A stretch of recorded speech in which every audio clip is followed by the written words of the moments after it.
Good morning, everybody. So today is an important day in my second surrogacy journey, and I know a lot of people are following and are very, very curious about medications and all of that kind of stuff. So as of this morning, so this is my normal pill organizer. So I'll show you tomorrow, for example, because I've already taken my pills this morning.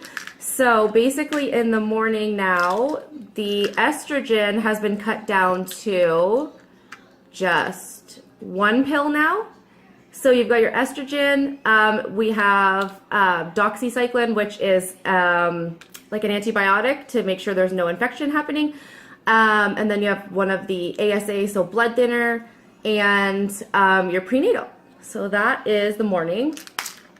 And then the evening, the only thing that is different for the next week is that I don't have to take a blood thinner at night. It's only once a day. So it's a baby aspirin, basically, if you don't know what that is. So the estrogen, I was, up until this morning, taking 2 pills in the morning, 2 pills at night. Now I'm only taking 1 pill in the morning and 1 pill at night. So that's what has changed there. But now we are adding the awesome progesterone and oil shots. So I know this is really, really a topic for people, and they, wonder how many you have to do, why you have to do them, that kind of thing. So basically the progesterone, once you switch to that, because we're getting close to a transfer date, you switch to the progesterone because this is going to make your uterus nice and super sticky and just help support a pregnancy if that was to happen as a result of the transfer. So I'm going to show you guys how to do the shot today. So it comes, it'll either come in a bottle like this, or, mine came in like a pill bottle like this. So you just take it out. It's got the tin foil on the top. So you're going to remove that. Now, when you first remove it, it should be sterile, but I always just take my alcohol wipe and I always wipe the top of it. You want to do that for sure every single time you do that, because it's a multi-use vial. So each time you need to do a shot, you're going to be sticking a needle in here, and this does approximately 10 shots. So you want to make sure that it's really, really sterile. So that is that. I have another alcohol wipe for me, my body. So when you want to draw up the oil, you're going to use an 18 gauge needle normally. So these ones have the 18 gauge already on them, preloaded. So this is what I use to draw up the progesterone. So I have that. So you remove that easily. As you can see, this is a really, really big fat needle. So you don't want to use this one to inject the oil because you're going to have a really, really, really sore backside. So you're going to take your...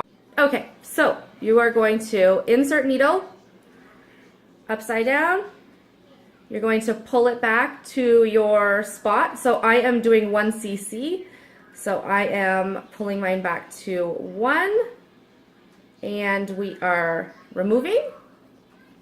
So you have 1 cc in there. Now you just want to pull back a little bit because you want to remove the medication that's actually in the needle still and in the tip before you remove this needle. So you have your progesterone in there. You want to recap so that you don't hurt yourself. And then you're going to twist this off. It doesn't want to come. Technical difficulties in the morning.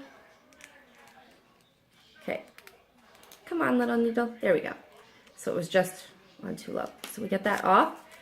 You're going to open your, now this one is a 25 gauge. So this is a lot smaller and it's going to be a lot nicer. So you want to hear that like squeak sound so you know that it's on properly, because you never want to inject if it's not on properly, because that'll be scary. So I haven't done one of these shots since my last surrogacy journey.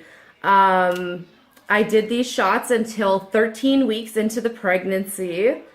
So that's fun. So once you get the new needle on, you're going to want to push up just until you see that one little bubble there. So that's okay that that comes out. Just 1. And now I am ready to inject.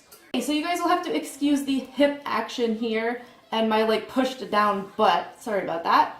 But I'm just going to show you guys like where to inject. So basically when you're doing an injection, you're gonna kind of like have your butt here and then at your like the top of your butt line. So you're gonna go in the upper like outer areas. So you can use either side. So it's like a big muscle here that you're gonna inject into. So me personally, last time I had no problem, you know, just coming back here and just injecting, you know, I can go anywhere here. If you're having a harder time, you can go anywhere like in this area. So anywhere in this upper area you can do. You want to try to make sure that you avoid veins. So like if you can see any veins popping out, you just want to kind of avoid them and go kind of around them. Now I have some stretch marks obviously from the pregnancies that I've had. So that can kind of look like a vein sometimes, but it's not. It's just stretch marks. So basically I'm just going to kind of go like right in this area here for my first one. My pants are kind of pushing, so it's making it, you know, come up here, but it's okay. So you want to take a clean alcohol wipe. You're going to clean. Now I go in a circular motion, so I go like this around and out so that I'm not swiping the used alcohol on freshly clean skin. I know some people go back and forth and all over the place, and that's actually bringing, you know, everything all the way back around. So basically with the injection, if you're doing them yourself, this is how I find is most comfortable. I just basically, you know, go like this and hold, and then you're just going to come at it with this angle. But like I said, if you can't get it from that angle, you can go, you know, to the side and you can do it more comfortably here. But I like to do it back here because, I don't know, it just makes me feel more comfortable that it's a nice fat meaty like section. So you're just going to push in here. You're going to draw back slightly just to make sure you haven't hit a vein or anything like that. And then you're ready to go. So you're just going to push. Now it can take a little bit of time to get the progesterone into your body because it is kind of thick. So what you can do is you can heat it up before you do it. I didn't do that this time. I just kind of went for it. You can ice your side where you're doing the injection if you want to numb it as well. But me, I'm just, you know, I've done this before. I know the drill. I know what's going on. So the medicine is all in. So what I do is I leave it there for a few minutes just to make sure that the medicine has gone into my body before I pull out, because sometimes, you know, the medicine can leak out a little bit and I want to make sure I get everything in there. So now I'm going to remove and just apply pressure. Now you can massage it. If you're worried about getting lumps, you can put a heat pack on it. You can do whatever it is that makes you comfortable. But for me, the progesterone and oil really never bothered me all that much. So there you go. That is the progesterone shot. 1 down and 13 more weeks to go. I will talk to you guys later, and thanks for watching.